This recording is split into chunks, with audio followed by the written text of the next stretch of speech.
Bueno, con esa perspectiva les vengo a platicar de la política nacional de evaluación de la educación. Traigo una presentación muy larga, se las voy a dejar, la hice con esa intención para que ustedes con calma la puedan analizar. No la voy a abordar toda, me gustaría solamente situar algunos de los puntos centrales en unos 30 minutos, 40 quizá, y generar más bien un espacio de conversación, ¿no? Si les parece, ese sería el plan para esta conversación. Y espero que sea así, ¿verdad? Una conversación. Sí. Bienvenidos a los colegas que a la distancia nos están escuchando. Y bueno, si les parece, comenzamos. Les voy a platicar de este esquema formal de la Política Nacional de Evaluación de la Educación, que es un mandato de ley en el marco de la reforma educativa, de esta debatida reforma educativa. Yo les voy a platicar de una parte de esa reforma educativa que tiene que ver con la política de evaluación asociada a la atribución del Instituto Nacional para la Evaluación de la Educación, que como ustedes saben fue refundado, digamos, en el 2013, sobre todo por su carácter de órgano constitucional autónomo y con un montón de atribuciones que no tenía. Los que entramos en esta segunda época del instituto tenemos la obligación de avanzar en el cumplimiento de esos mandatos constitucionales. Voy a dedicarle una parte muy rápida, pero no menor, a la parte normativa. A veces cuando uno está del lado del servicio público,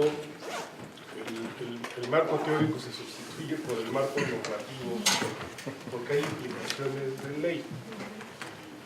Y no solamente porque luego tenemos a los órganos internos de control diciéndonos cómo estamos cumpliendo con nuestras responsabilidades, los recursos que estamos utilizando, sino porque es un esquema de regulación muy importante sobre la cual se basa la autoridad incluso que se pueda tener para tomar decisiones al respecto.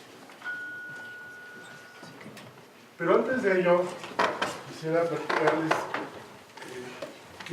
qué cosas estuvimos discutiendo, pensando, reflexionando alrededor de esta política nacional de evaluación.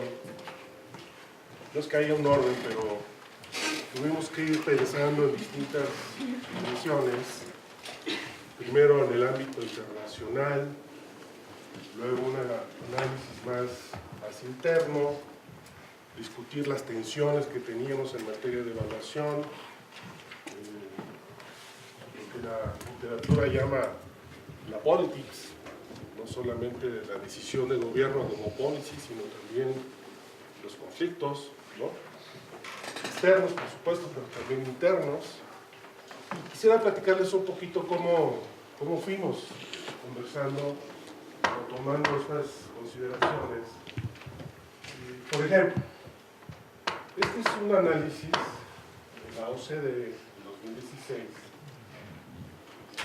donde participaron creo que 58 países, para saber cómo estaban los sistemas nacionales de evaluación. Ustedes ven, se habla de tipos de evaluación, estudiantes, docentes, escuelas, escolares y todo el sistema educativo. Y se habla también de lo que se llama áreas clave que están en la parte, digamos, horizontal de esta matriz. Y se habla, por ejemplo, de la gobernanza, los sistemas de interacción institucional entre actores educativos. Se habla del carácter sistémico de la evaluación, sobre el diseño y procedimientos con visión holística. Se habla de un adecuado uso de resultados, de desarrollo de capacidades en todos los niveles del sistema y de los procesos de evaluación. En ese análisis, ahí está la fuente, te lo voy a dejar para que ustedes puedan consultar. Es un documento interesante realmente. México quedaba en una posición, estoy hablando del 16 porque esto lo usamos para pensar una posibilidad en el marco de la implementación de la política. México realmente tenía solo aspectos en evaluación de estudiantes. Veníamos de una prueba muy grande, que seguramente ustedes la recuerdan, la prueba enlace para medir aprendizajes, una prueba estandarizada. Algunos elementos que se avanzaron en la evaluación de la gestión escolar a través de un programa que se llamaba Programa Escuelas de Calidad, PEC, que ya no existe, ya se fusionó con otros programas. Y un poquito de análisis, de evaluaciones docentes que empezaron a plantearse en el marco de la famosa Alianza por la Calidad de la Educación. Pero fuera de eso, todo el tema, por ejemplo, de la visión del sistema educativo, de la articulación de cada uno de esos componentes, no estaba previsto, ¿no? Entonces no se tenía un desarrollo suficiente en estos aspectos. En la columna del lado derecho, me adelanto un poquito, son los 7 ejes de la Política Nacional de Evaluación Educativa, sobre lo cual voy a hablar casi al final de esta conversación. Y lo que veíamos es, digamos, en el marco del planteamiento de la ley, lo que nos exigía la ley, que es hacer evaluaciones, regular evaluaciones, difundir información, además de emitir directrices, que son como recomendaciones de política educativa para mejorar la equidad y la calidad de educación. Nos dimos a la tarea de cruzar esto con este informe y resulta que por lo menos en su diseño prácticamente cubríamos todo, repito, en su diseño, porque ahora debemos evaluar no nada más a estudiantes, sino prácticamente todos los componentes, procesos y resultados del sistema educativo. Se incorporó, ustedes lo saben, el servicio profesional docente, con evaluaciones a los docentes en el ingreso, en la promoción, en la permanencia. Y también experiencias que teníamos sobre evaluación de políticas, prácticamente lo que hacía el Coneval, ¿no? Entonces lo que nos dimos cuenta, que si antes pecábamos por defecto, ahora estamos pecando por exceso, ¿no? Cubrimos todo, insisto, en su diseño. Pero hay dos cosas en ese documento, y seguimos buscando, que no aparecen en los sistemas de evaluación de estos países, que están ahí subrayados con rojo. Es la regulación de los procesos de evaluación. La Constitución mandata al Instituto no solamente a que haga evaluaciones, sino que regule las evaluaciones que realizan las autoridades educativas. Las autoridades educativas, tanto las de orden federal como locales, tienen atribución para hacer evaluaciones. Lo que dice la ley es que esas evaluaciones, que lo hace el INE, tienen que estar sujetas a la norma que emita el INE.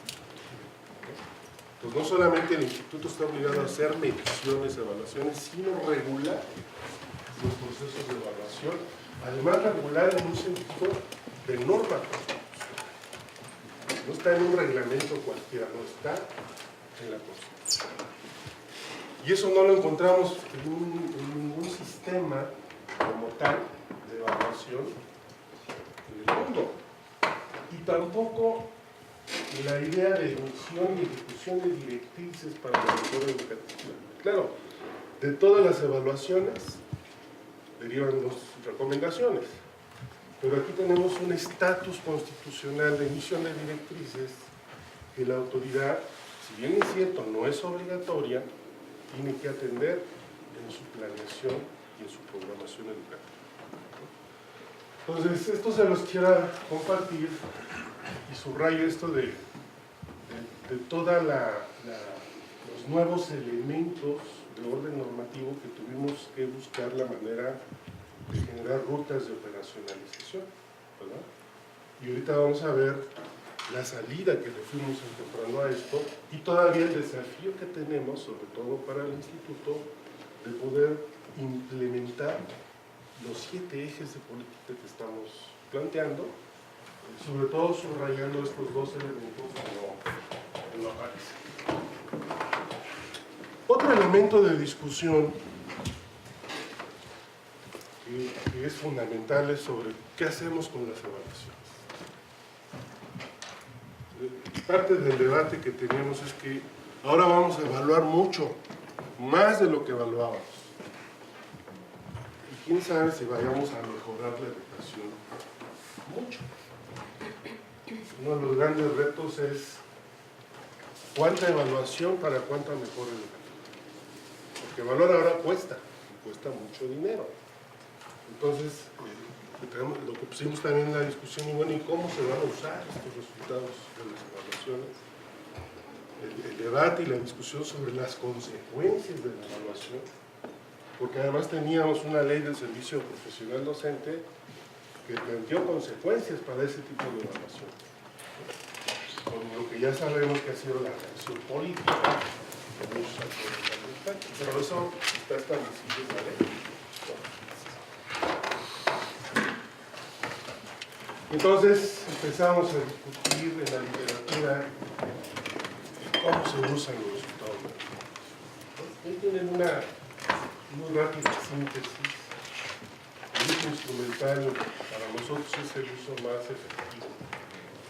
Permite influir directamente en las decisiones y la distribución de recursos, además de orientar decisiones efectivas. Y en el extremo está el uso más simbólico, que es más de legitimación, y también lo sabemos, hay decisiones que se toman, hay evaluaciones que se hacen para legitimar decisiones ya tomadas. Digo, solo para plantear esos 2 puntos, digamos, en tensión, y en medio, pues sí hay un uso conceptual, no está mal que haya reflexiones conceptuales a partir del resultado de las evaluaciones.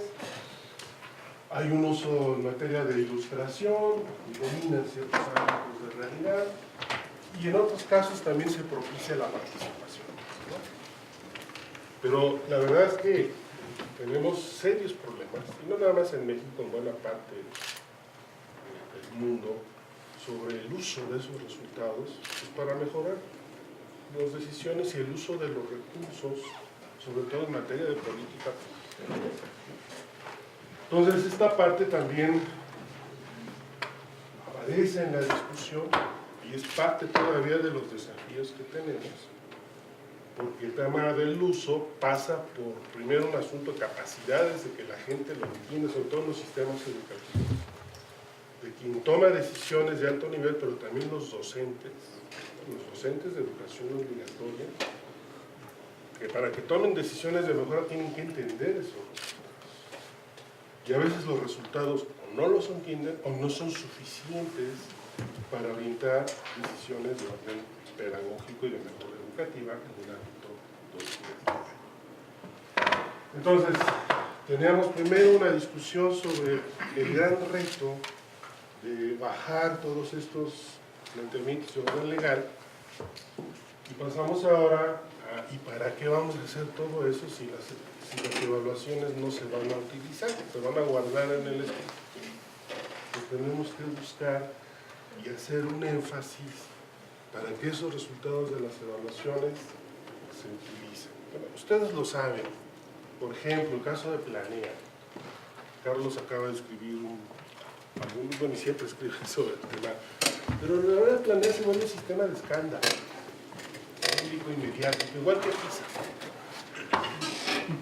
Y ya sabemos, ya son 2 semanas más o menos que tarda el escándalo y luego otra vez se empieza a estabilizar todo y esperamos los próximos resultados.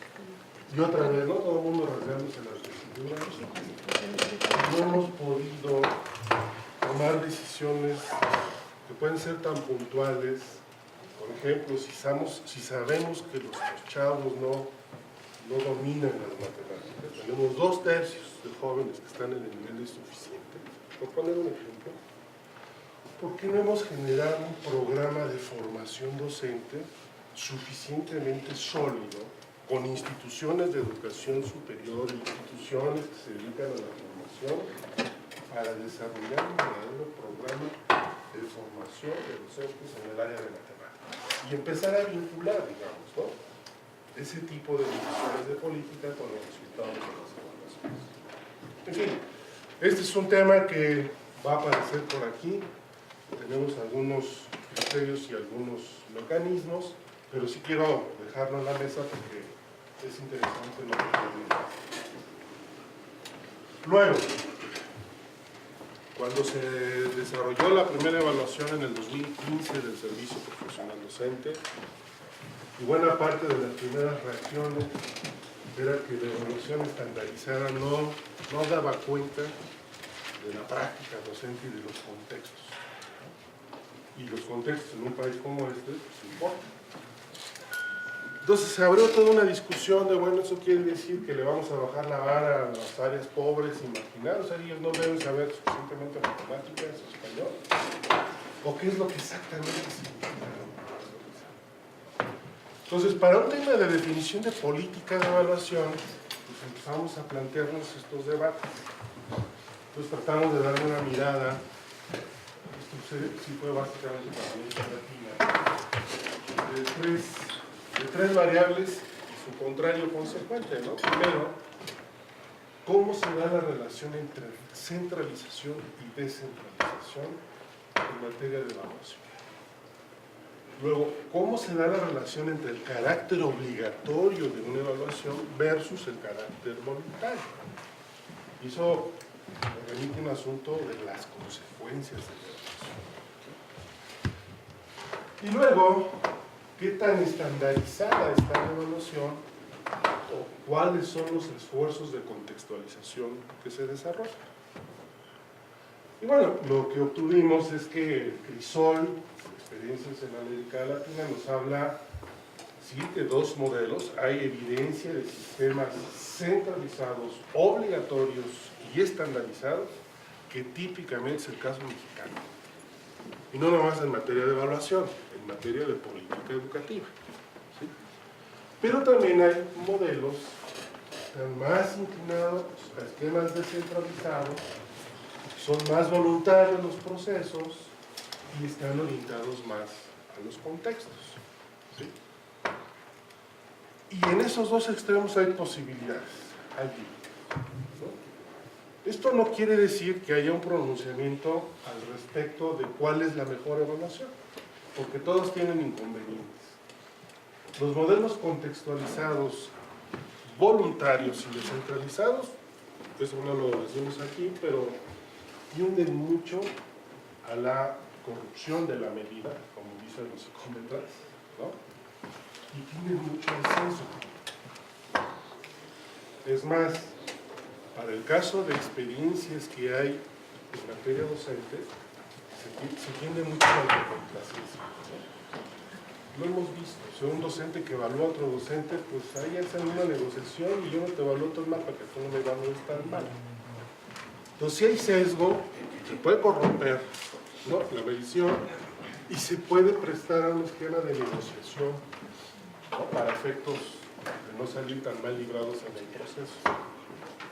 Claro que también tiene elementos virtuosos, porque va reconociendo situaciones concretas, la influencia de ciertos factores en la práctica docente y en los procesos de educativa. Igual los esquemas estandarizados o descentralizados. Bueno, este estudio está por ahí referido, ya va a salir próximamente, ya está hecho, pero se publica. Y ahí están los casos, digamos, donde estamos situando el modelo A. Es un ejercicio, como diría Max Weber, típico, ideal, digamos. Ya en la realidad, pues, lo que vemos es que hay híbridos, ¿no? Los países, por ejemplo, del modelo experiencias más que combinan lo centralizado con lo estandarizado y lo obligatorio, versus países que están desarrollando esquemas más descentralizados, más contextualizados y más la idea de procesos formativos y todo esto.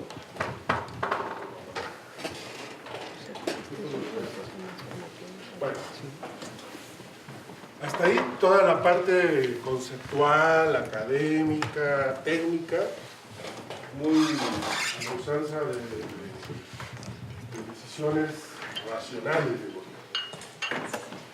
Pero no pudimos escaparnos del contexto de la reforma y del contexto de política educativa de la reforma. O sea, no pudimos salirnos de la discusión de dónde venía esta reforma, y hay un asunto de politics, de alianza política, que después se replanteó y está replanteándose, pero así nació. Hubo un pacto político de alto nivel, un pacto por México, estuvo asociado a una ruptura política muy importante, el desvanecimiento del liderazgo tradicional del centro, y un proceso muy importante de recentralización político y administrativa en la política educativa. ¿Sí? El ejemplo más típico es cómo se concentró y se centralizó la nómina. Eso ya era así. Y estos temas que van a atravesar no tanto en la norma, sino en el discurso y en la narrativa política, de la recuperación de la rectoría de la educación por parte del Estado, la idea de generar un derecho a una educación de calidad para todos, eso es un tema que así lo planteó la Constitución, el INE como un nuevo actor, ¿no?, que jugando un rol en este proceso de recuperación de rectoría, y además con estas atribuciones como las que acabamos de comentar, y sin duda la creación del servicio profesional docente. Es decir, que para poder pensar la política nacional de evaluación también tuvimos que entrar a este tipo de discusiones, y no solamente los esquemas comparados o los modelos analíticos, sino también los procesos propiamente políticos. Muchas gracias. Luego,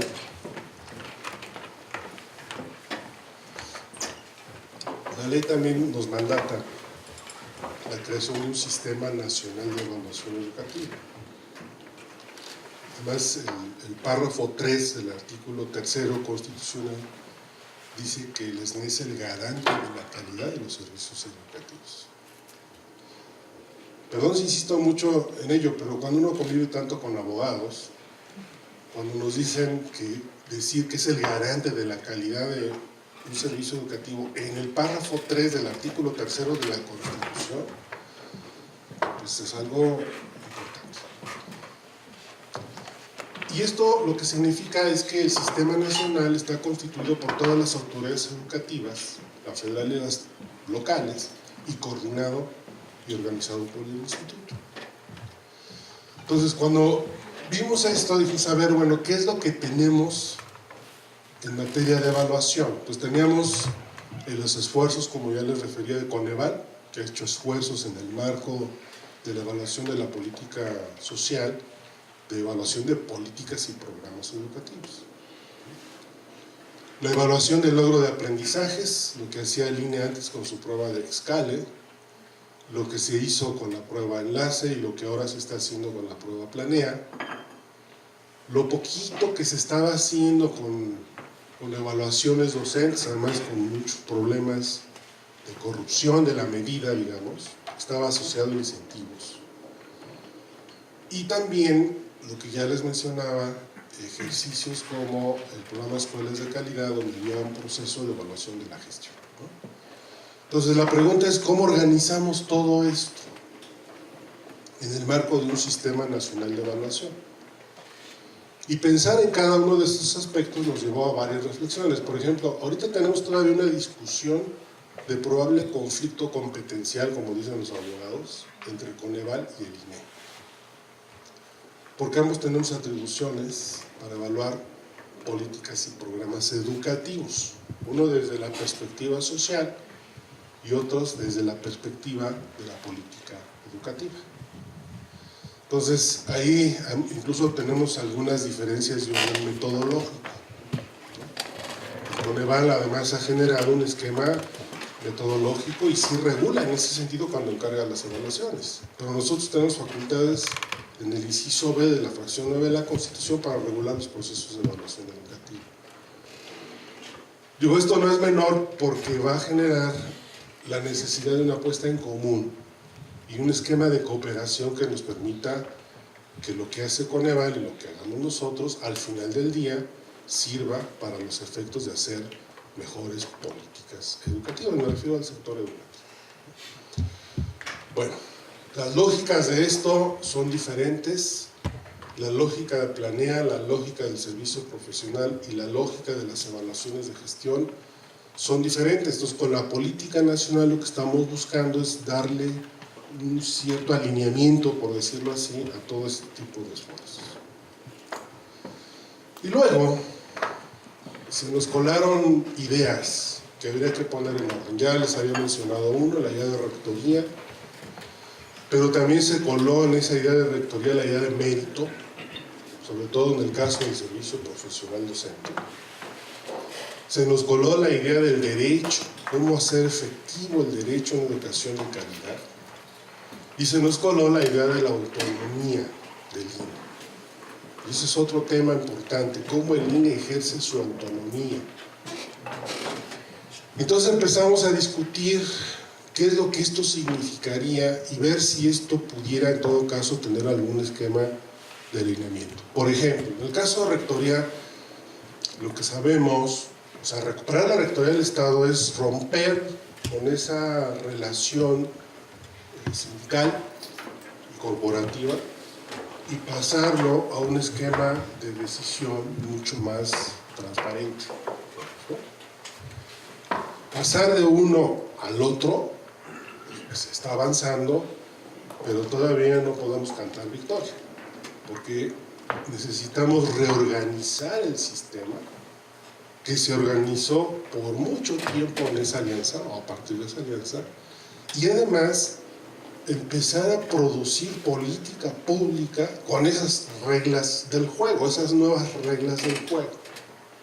Bueno, eso que estaba en la narrativa, en el discurso, empezó a darnos un poquito de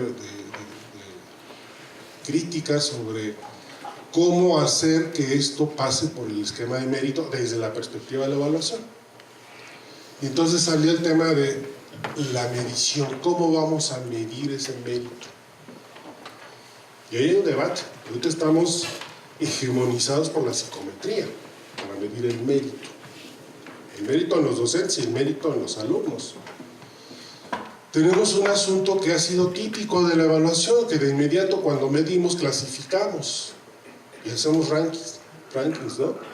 Este es mejor que el otro, este está en un nivel de desempeño tal, y sobre eso solamente generamos una cierta presión para la mejora, pero no generamos mejora, ¿no? Los chilenos ya se dieron cuenta después de hace mucho tiempo que están haciendo esto, que evaluar no es suficiente para cambiar. Aparte de hacer evidente la realidad, tenemos que, ellos están generando una idea muy bonita, que es la responsabilización. O sea, que la gente se haga responsable de lo que ese dato significa para poder definir esquemas de mejora. Bueno, en el caso de Chile, ese término de responsabilización ya saben lo que ha venido significando también por el cuasi mercado que existe en el sistema educativo chileno. Pero lo comento porque pensar en estas ideas y todo lo que hay alrededor frente a temas de altísima relevancia política, como la recuperación de la rectoría, versus a cómo dar cuenta del mérito y con qué herramientas, pues nos pone en un problema serio. Y si eso le suman, ¿y cómo vamos a dar cuenta del derecho a la educación? Porque es un derecho constitucional. ¿Y cómo vamos a volver exigible ese derecho y hasta justiciable ese derecho frente a las mediciones que podamos realizar y frente a un esquema distinto de producción de política pública con otras reglas institucionales? Y a eso le sumamos ese tema de autonomía. ¿Autonomía respecto a qué? Autonomía siempre se ha pensado como que el INE le diga a la autoridad lo mal que hace las cosas. Y mientras más se amarren navajas desde el punto de vista de la discusión política, mejor. Y si no lo hace el INE, no que mucha autonomía, no que mucha fuerza. Hay un tema ahí de fundar la autonomía en lo que hace propiamente el instituto, que es su trabajo técnico. en materia de medición, en materia de análisis de indicadores y en materia de evaluación de políticas y recomendaciones de política para la mejora. Pero también tenemos que regular, y lo que nos dimos cuenta es que no basta con regular si no generamos mecanismos de coordinación.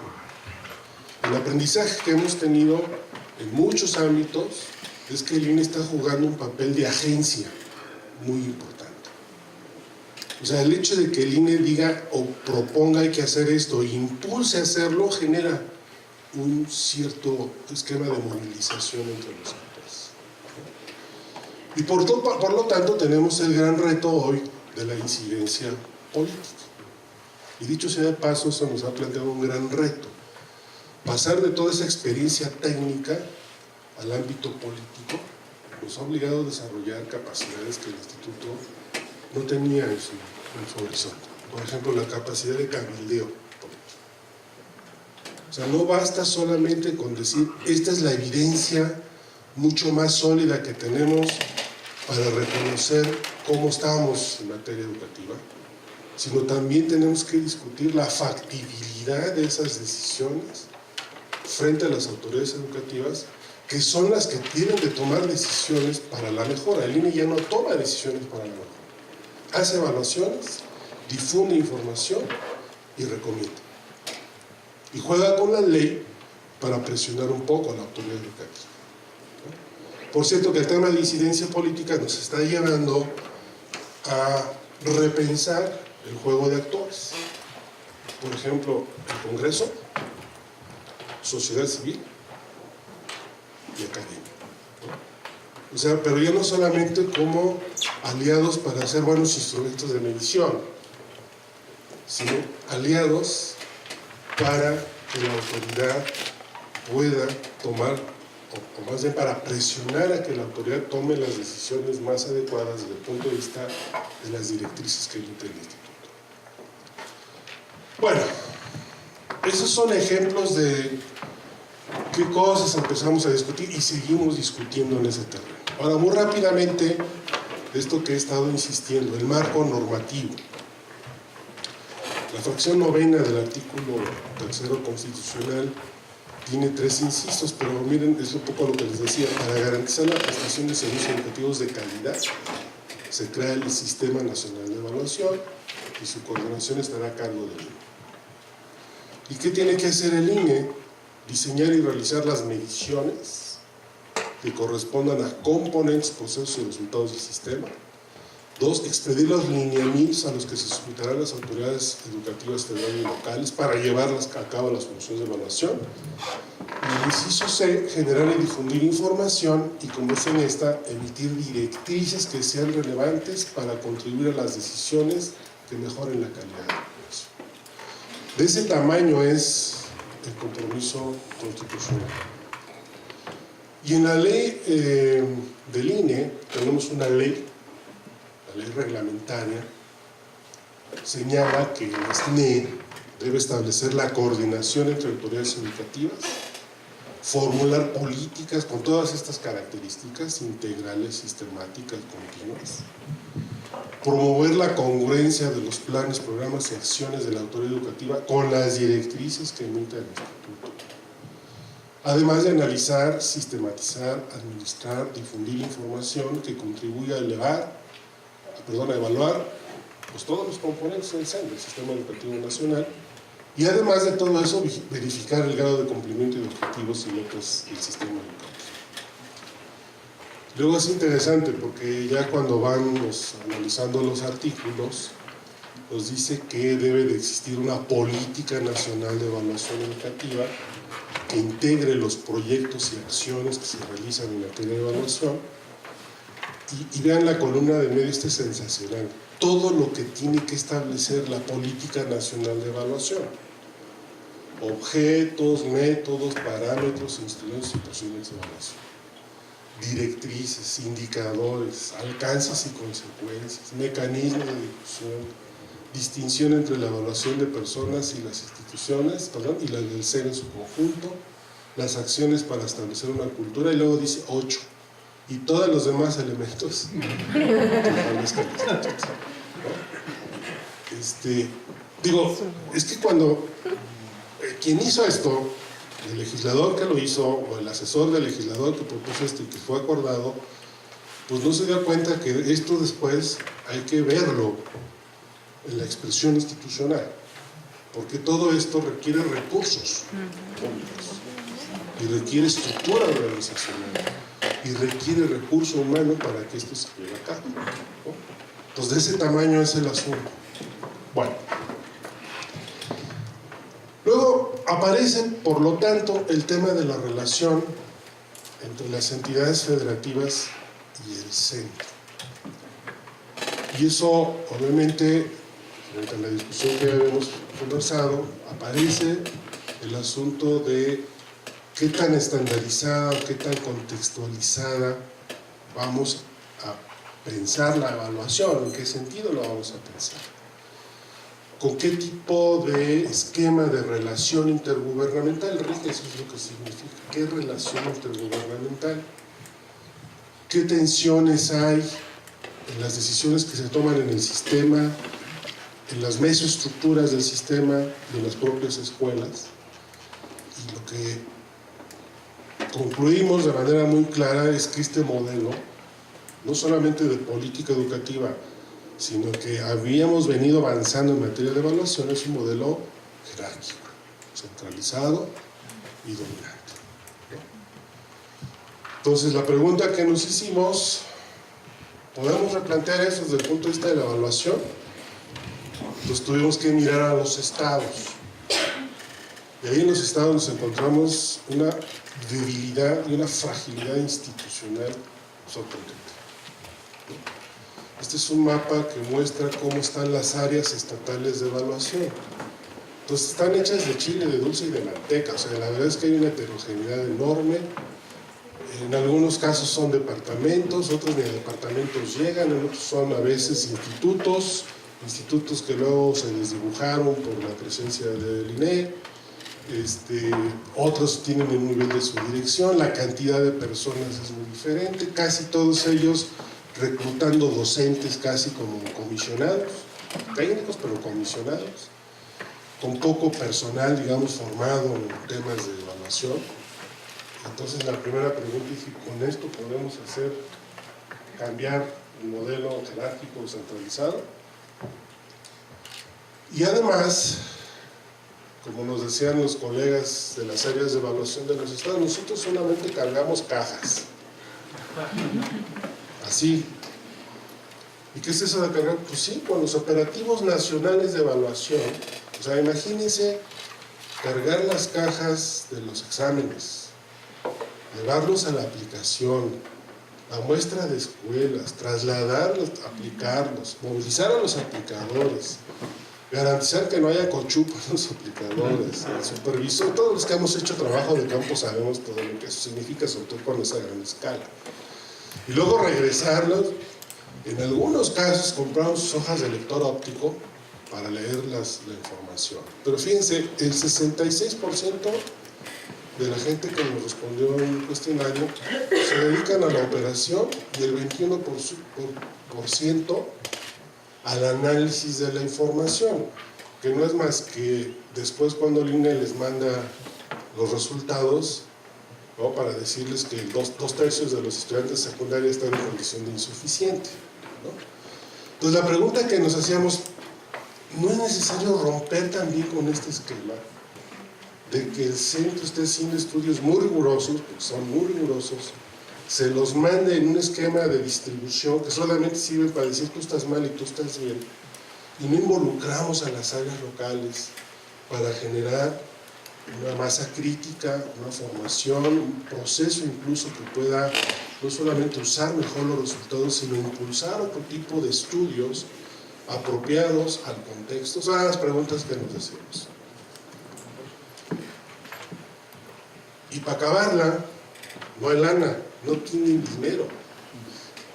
¿Sí? El efecto del servicio profesional docente, porque la ley dice que todo el que tenga plaza docente va a las escuelas. Y la mayoría del personal que tenían estas áreas de evaluación tenían plazas docentes. Entonces, a partir del 2014 hemos vivido un proceso de desmantelamiento de estas áreas que de por sí eran frágiles y débiles. Y además con una debilidad en materia presupuestal sorprendente. O sea, solamente 16 entidades, y ustedes las pueden ver, señalan que tienen algo de recurso para fortalecer las acciones de evaluación de desarrollo. Hicimos un diagnóstico y lo que encontramos fue que no hay solidez técnica en las evaluaciones, no hay recursos humanos, las evaluaciones que se hacen a nivel local se hacen por criterios muy discrecionales, los sistemas de información están también muy debilitados, a pesar de los avances que hemos tenido, todavía no hay mucho acuerdo, por ejemplo, cómo calcular una tasa neta de cobertura, por ejemplo. Entonces nos cuesta mucho trabajo distinguir que una cosa es todos los que están en un nivel educativo frente a los que debieran estar por la edad típica. Pero todo eso nos cuesta mucho trabajo. No hay difusión de evaluación, no hay difusión y no hay uso, no hay estrategias de difusión en las escuelas, no hay acompañamiento para el uso de los resultados de la evaluación y hay muy poca definición de intervenciones de mejora educativa asociadas al uso de las evaluaciones. Y además, también lo que veíamos es la fragmentación. Por un lado va la evaluación y por otro lado va la política educativa. La cooperación institucional también con serias limitaciones. Este tema de la cultura de la evaluación es otro gran tema, ¿no? O sea, ¿qué significa cultura de la evaluación frente a todas estas restricciones? También ha sido un gran tema. Y por supuesto, el desarrollo de las capacidades de evaluación. Bueno, con todo esto, y más allá incluso de la legislación secundaria en materia de evaluación, luego nos encontramos con la definición de calidad de la educación, que ha sido muy discutida y muy debatida, pero nos guste o no, la Constitución tiene una definición de calidad que es máximo logro educativo de los alumnos, de los educadores. Así lo define. O además tiene otra cosa. Hay otra parte donde dice que ese máximo logro parece ser una función de la mejora de al menos estas cosas. Máximo logro implicaría mejorar la organización escolar, la infraestructura, los planes y programas, la identidad de docentes y directivos y también de las autoridades. Y eso nos mete en un gran problema. Porque si calidad es esto, máximo logro, la primera pregunta es ¿cómo vamos a medir el máximo logro? ¿Sí? Y luego si nos dice sí, pero parece que será una función de la mejora de estos aspectos, entonces ¿cómo vamos a medir todos estos aspectos? Y ya cuando lo tuviéramos, tenemos que generar un modelo de cambio, porque tenemos que decir cuánto de la mejora en uno de estos factores influye en la mejora o en el incremento del logro educativo de los educantes, ¿no? Entonces, este es otro gran tema que en el instituto sigue pendiente porque hay una teoría del cambio aquí, de mejora, que hay que operacionalizarla, hay que medirla y que deberá atender a un esquema integral de evaluación, ¿no? Entonces, otro tema que está ahí está metido. Bueno, ya para entrar a la definición formal, que me voy muy rápido porque ya les platiqué más o menos de dónde salía, ¿no? ¿Qué alternativas teníamos? ¿Seguimos como vamos? 2, impulsamos una nueva perspectiva para repensar y reincorporar las realidades locales con todas las restricciones que teníamos. O 3, un modelo mixto que articule lo centralizado y estandarizado con esfuerzos locales y contextualizados. ¿Sí? La decisión que tomamos fue la 3. En el pecado estamos llevando la penitencia, ¿no? Porque eso significa que estamos teniendo que lidiar con las tensiones de los otros dos modelos. En tanto estamos construyendo un modelo mixto, la fuerza de la política de veras está en el 1. ¿No? Aunque ya sabemos que está tronando porque no hay capacidad local para aprovechar la fuerza centralizadora de la evaluación del modelo 1. Y no hay manera todavía de articular eso. Bueno, pero aún así, insistimos en que la ruta adecuada de trabajo tendrá que caminar por la opción 3, modelo mixto.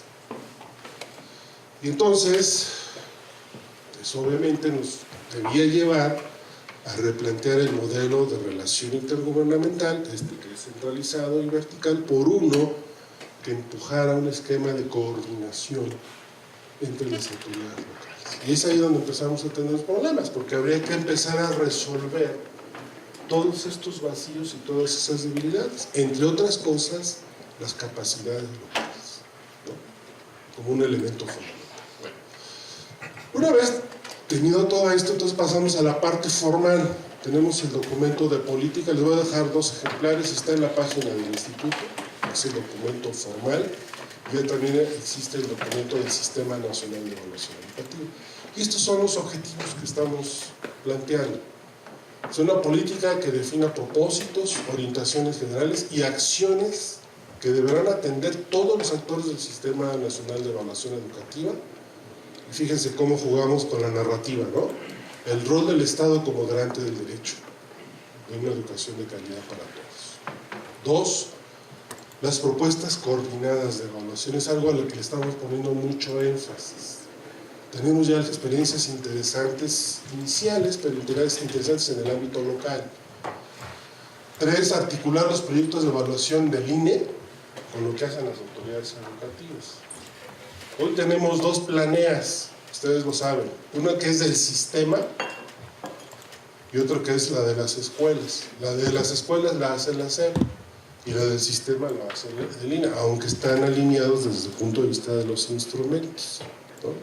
Pero lo que queremos es que estos esfuerzos sean cada vez más coordinados, no solamente entre la autoridad federal, sino entre las autoridades locales y el propio instituto. Y 3, subrayar que no tiene caso evaluar tanto si no incidimos en el diseño y en la implementación de la política educativa y si no retroalimentamos con oportunidad el funcionamiento del sistema educativo y de las escuelas, por supuesto. Y ahí tienen ahora sí los ejes que planteamos, 5 que le llamamos columna vertebral y 2 transversales. Este dibujito nos costó tanto trabajo, colegas, de veras. Los 5 primeros casi eran expresiones de la ley, pero los de arriba, el de arriba y el de abajo, que terminaron siendo transversales, ya se imaginarán que fue un proceso de negociación, ¿no?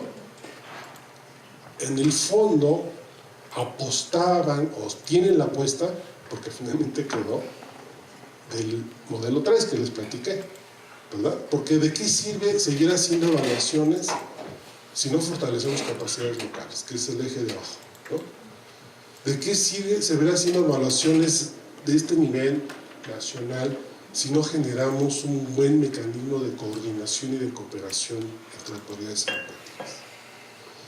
¿De qué nos sirve regular los procesos de evaluación si no hay capacidad para hacerlas, para hacer evaluaciones técnicamente robustas?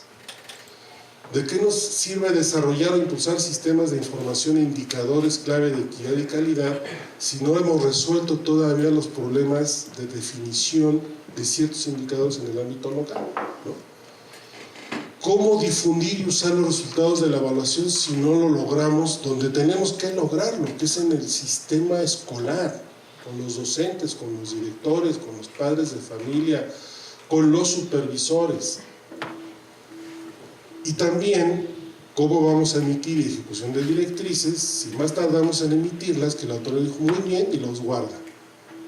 No podemos permitir eso. Lo que necesitamos es que todo este esquema se lleve a la práctica y podamos lograr que en la medida en que evaluemos vamos a poder impulsar mejores decisiones de mejora educativa y además mostrar resultados.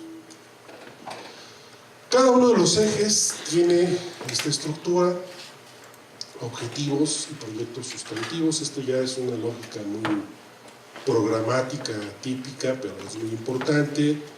La estructura, si ustedes se dan cuenta, siempre tenemos un objetivo nacional y lo acompañamos de un objetivo de alcance local. Vean ustedes, el objetivo 1, evaluar los componentes, procesos y resultados del sistema educativo, y el de abajo es desarrollar evaluaciones concurrentes o complementarias para fortalecer la mejora, y fíjense, la evaluación interna en las escuelas y las zonas escolares. O sea, si no generamos evaluación interna y solamente la que viene de fuera con estas características, la verdad es que no vamos a romper este círculo, digamos, de mucha evaluación y poquita mejora, ¿no? Y ahí tenemos proyectos. Hay que empujar modelos de evaluación educativa, sí hacer evaluaciones de alumnos, pero también de los otros actores, fortalecer las evaluaciones en el aula y desarrollar estudios sobre evaluaciones y análisis de mejora de calidad y equidad. Regulación de procesos, también tenemos un objetivo nacional de garantizar transparencia, calidad, justicia y pertinencia de las evaluaciones, pero también apoyar que las entidades federativas, zonas escolares y escuelas produzcan también evaluación con rigor y que sean utilizadas en la cancha donde se están produciendo. Y tenemos este tipo de proyectos relacionados con la normativa, la validación y la reglamentación de procesos, la supervisión y observación y estudios sobre eficacia normativa de la evaluación. Y así están los objetivos. No les voy a aburrir con esto. Lo que sí quiero transmitirles es cómo se expresa el debate que tuvimos, ¿no? Y la elección que tuvimos que tomar hacia un modelo mixto en una expresión programática formal, digamos, como es una política, y después lo que va a ser el programa de mediano plazo. Voy terminando ya con algunas cosas que aparecieron en la alternativa del giro local, digamos, que le empezamos a dar a este planteamiento. Un tema fundamental fue el hecho de vincular la evaluación con la mejora educativa. Parece mentira, pero el haber generado o pedido a las entidades federativas que cuando piensen en proyectos de evaluación, piensen desde que diseñan la evaluación en la mejora educativa, es algo que nos costó trabajo instalar. Pero una vez instalado, nos parece que va jalando de manera adecuada. Entonces, vincular la evaluación con la mejora es central para insistir que con evaluar no basta. Se necesita difundir y usar resultados y además usarlos para fundamentar intervenciones de mejora, rediseñar planes de estudio, programas de formación docente, estrategias de organización escolar, replantear las políticas educativas. Si eso no lo hacemos, no sirve de nada estar haciendo evaluaciones. Y el SNE, por lo tanto, debería tender no solamente a reconocer atribuciones, sino generar modelos de cooperación institucional para fortalecer la información, conocimiento y toma de decisiones y retroalimentar lo que pasa en el SNE. Este tema de gobernanza lo expresamos, para trascender un poquito la discusión conceptual, pero la gobernanza significa darle energía al sistema de interacciones, ¿no? O sea, que implica así apegarse a la atribución legal, pero generar modelos de cooperación institucional. Y ahí tienen lo que hicimos: 30 reuniones regionales con los estados, 6 reuniones con la Autoridad Educativa Federal, talleres nacionales. Tenemos una figura en la ley que se llama la Conferencia del SNE, que es el órgano que articula a todas las autoridades educativas. Y tenemos también consejos, el Consejo Social Consultivo,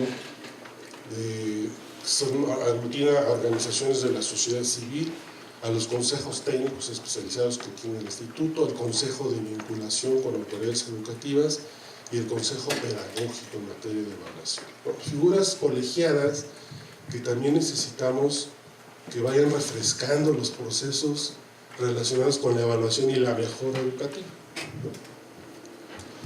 Bueno, Y con esta lógica empezamos a impulsar lo que ahora conocemos con el acrónimo de PEMES, los Programas Estatales de Evaluación y Mejora Educativa, con esta idea de bajar aspectos de lo nacional a lo local, pero también retroalimentar a lo nacional con lo local, y con un gran imperativo de que en lo local lo que hay que hacer es llegar a las escuelas. No que se quede en el secretario de educación, en el jefe de nivel de educación primaria, ni siquiera en la supervisión, que llegue a las escuelas. Fue un trabajo realmente impresionante que tuvimos que desarrollar, una instalación de orden metodológico, justamente por lo que les decía, de los vacíos en materia de formación con las autoridades educativas locales. Tuvimos que generar un esquema de definición de problemas a partir de brechas o desigualdades educativas en los estados, identificar necesidades de evaluación a partir de esas brechas, ¿no?, que pueden ser de cobertura, de eficiencia terminal, de aprendizaje, etc. Y sobre eso colocar la definición de proyectos. Por cierto que fue interesante colocar la idea de impacto sobre todo, porque la gente casi siempre piensa en cuánto dinero tengo y cuántos recursos necesito, y está bien, pero no piensa en el impacto. Ahí ya vamos a sacar un poco de la experiencia de esto. Usamos el modelo de Tavistock del Reino Unido, que es un esquema de mapeo lógico interesante que privilegia el impacto, y sobre el impacto se van definiendo objetivos, metas, acciones y recursos. Hicimos una cosa también interesante, usamos una estrategia de Policy Maker, que es un software que Harvard liberó hace un par de años. Les recomiendo que lo vean y que le echen una mirada, porque es un software que permite modelar política. Cómo mueves estrategias, cómo haces lo que los gringos llaman stakeholder analysis, ¿no? Entonces, meter a los estados en esta lógica, ya se imaginarán lo que estaba implicando, pero tuvimos, yo creo que, resultados bastante positivos. Entonces se generaron tres tipos de proyectos. Aquellos que decidieron, no, yo voy a usar la evaluación disponible, está bien, tenemos mucha evaluación, hay que usarla, es correcto ese planteamiento. Pero otros decidieron, no, es que esa evaluación que hay no me sirve, necesito hacer otra evaluación complementaria en materia de aprendizajes, en materia de docentes, en materia de organización escolar. Otros que, los poquitos que nos dijeron, no, yo ya no quiero evaluar, yo lo que quiero es intervenir. Lo único que sí, pero entonces, ¿cuál es la evaluación? En la decisión que vas a tomar para que genere el proceso de retroalimentación correspondiente. ¿Qué resultó? Tenemos 130 proyectos estatales con estas categorías. Es interesante ver dónde está la mayor cantidad de proyectos: logro educativo, docentes y directivos, y aparece un tema que para nosotros es fundamental: organización escolar y gestión del aprendizaje, que son procesos educativos. Y en el caso de docentes y directivos, las autoridades locales lo que enfatizaron fue el uso pedagógico de los resultados de las evaluaciones del servicio profesional docente, independientemente de las consecuencias laborales, porque la ley así lo dice. Para permanencia tienes 3 oportunidades. Eso no lo dice el INE, eso lo dice la ley. Pero lo que dicen ellos, bueno, ha generado resultados. O sea, sabemos dónde están algunas debilidades de los docentes en su planeación de enseñanza, en algunos conocimientos pedagógicos y curriculares. Usémoslos para fortalecer la mejora de la práctica profesional, ya sin que haya ninguna consecuencia de por medio, más que el fortalecimiento y la retroalimentación de la práctica docente y directiva. Y la otra cosa que nos llamó la atención, esos 22 proyectos locales de evaluación de políticas y programas, porque estamos acostumbrados a evaluar las políticas nacionales, y ahora interesante es que surge pues ya una exigencia de que hay entidades que tienen sus propias políticas locales y que necesitan ser evaluadas. Y por supuesto los otros temas como la oferta educativa y el currículum, los materiales y los métodos educativos, que hay muy poquitos, y eso es en alta medida explicable por la atribución que tiene la federación, ¿no? Bueno, Frente al modelo que le apostamos, perdón, no les dije que aquí en esta tabla concentramos los proyectos nacionales, los de la Secretaría, los del INE, un proyecto multigrado que nació de la discusión local y que se volvió un proyecto nacional, también es público ese proyecto nacional. Y los proyectos internacionales, aunque no es atribución estrictamente del país, se coordinan y tienen repercusiones, por ejemplo el caso de PISA. Entonces la idea es generar un mapa de todas las evaluaciones clasificadas en este sentido, y si ustedes se dan cuenta, estas categorías reflejan las categorías de ese modelo constitucional que les decía de máximo logro educativo en la medida en que mejore docentes, organización, currículum, porque lo que aspiramos es que los resultados de estas evaluaciones puedan permitir generar información que permitan avanzar también a esta teoría del cambio que está planteada en el marco constitucional y por supuesto de la política de evaluación. Entonces el asunto es alinear todo esto, o sea, que planea, se asocie con los esfuerzos locales de evaluación de aprendizaje, de evaluación y mejora, porque así lo planteamos. No hay evaluación que no termine en la mejora, ese fue el requisito, o que deba terminar en la mejora. Que los resultados de las evaluaciones del servicio profesional docente se vinculen y que se usen esos resultados, como ya se los mencioné. Que las evaluaciones de infraestructura educativa, por ejemplo, también se articulen con las evaluaciones locales. Hay un proyecto que tiene el instituto que se llama ESEA, Evaluación de las Condiciones de Enseñanza-Aprendizaje, y también que los proyectos de evaluación y de políticas y programas estén orientados metodológicamente por la perspectiva de evaluación de políticas del instituto. Generamos unos lineamientos, porque esto no se puede hacer si no hay reglas, porque si dejamos las cosas sueltas, uno de los problemas que estamos experimentando es la falta de continuidad. Las direcciones locales, los secretarios de educación locales se mueven mucho por razones políticas. Si hay, ¿cómo le dicen ahora? Chapulinismo. Bueno, en lo local es impresionante y no nada más en procesos electorales. Ni modo, eso, con eso tenemos que jugar. Entonces el problema que tenemos es cómo, cuando hay un cambio de secretario, cómo le damos continuidad. Porque no hay servicios profesionales de carrera en muchos estados, casi en ninguno. Entonces mueve el secretario y se mueve todo esto. Entonces buena parte de esto lo hemos probado. Por fortuna el diseño institucional del INE ha sido importante para subrayar la necesidad de la continuidad. Esta discusión vamos a verla ahora en el relevo nacional, porque va a ser exactamente el mismo, nada más que de otro tamaño. ¿A qué le vamos a dar continuidad? ¿Y quién va a decir que esto funcionó, que esto no está funcionando y qué hay que modificar? Esa es una tarea que trae el instituto. Y su diseño institucional es transeccional. Bueno, ya lo estamos viendo en el ámbito local, hasta ahorita hemos salido bien librados, porque siempre el hecho de que una autoridad como el INE le diga a un secretario, pues estos son los proyectos que el instituto ha respaldado, pues eso ayuda a que haya continuidad, pero además necesitamos que no nada más haya continuidad por voluntad, sino que se incorpore a sus políticas sectoriales.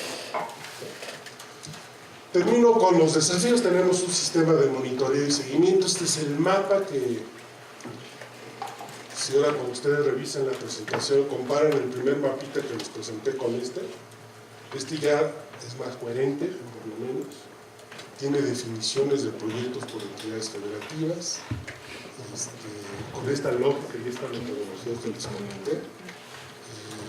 Esto es lo que queremos que funcione. Esta es la apuesta del modelo mixto. Estos son los locales, pero sobre esto habría que montar el esquema de las evaluaciones nacionales e incluso internacionales. Desafíos, y con esta técnica. Seguimos enfrentando el problema porque desde el 14 para acá fortalecer capacidades locales no ha sido fácil. Hemos impulsado distintos programas de formación, pero el INE no puede ser el instituto de formación de evaluadores, aunque tenemos esa atribución. Tenemos que movilizar a las instituciones que pueden hacerlo, y hay instituciones en México que lo pueden hacer, para que fortalezcan las capacidades técnicas. Tenemos ahora un proyecto con el MIDE de la Universidad Católica de Chile, que está apoyando estos procesos y nos va, creo que, a dar resultados, pero necesitamos generar una infraestructura de formación muy sólida en el país. Y creemos que hay instituciones de educación superior y centros de investigación que pueden lograr. Pero el otro gran tema es la viabilidad financiera. Si a estos proyectos no les metemos recursos, no va a haber mucho éxito. Y también la viabilidad política, de que haya primero vinculación de estos proyectos con la política sectorial, o sea, que esto se vuelva parte de la política educativa y no una política de evaluación aparte, y que además haya continuidad en esta idea que les decía de la altísima movilidad que hay del funcionariado local. Segundo desafío, la articulación política de los tres modelos. Ya se los decía, estaban esas tres alternativas, nos fuimos para la 3, pero el 1 y el 2 siguen operando. Y la lógica de Planea sigue operando, la lógica del SPD, con todo y que buscamos por aquí darle una salida formativa, pues la rigurosidad de la ley es muy clara, ¿sí? Y esto obviamente está implicando algún tipo de arreglo y de orientación de estas vertientes, digamos, de política. 3, y si después de todo esto la educación no mejora, yo por lo menos regresaré a la flaxa. Frustrado, por supuesto, ¿no? Pero esa es la apuesta. Y ese es el gran problema, porque tenemos, ustedes saben, una discusión del timing, 20 años, no sé, 30, 10, los que dan para que esto empiece a cambiar, ¿no? Pues sí, pero hay supuestos para que esto cambie. Una de estas cosas es que haya continuidad y fortaleza o fortalecimiento y corrección de aquello que no ha dado resultado, con un mecanismo de evaluación continua y permanente, ¿no? Eso para garantizar que estamos haciendo lo correcto. Pero luego, y si el resultado no cambia, digo, sin duda tenemos el factor social, y eso ya lo tenemos muy claro. 60% de la contribución al cambio educativo depende del contexto. O sea, tiene que ver con la pobreza y la desigualdad social. Claro, lo que también sabemos es que el 40% depende de los factores escolares. O sea, que si hacemos bien estas cosas, podemos por lo menos garantizar que ese 40% lo logremos satisfactoriamente. Pero siempre va a haber la restricción, digamos, del contexto de la pobreza y de la desigualdad.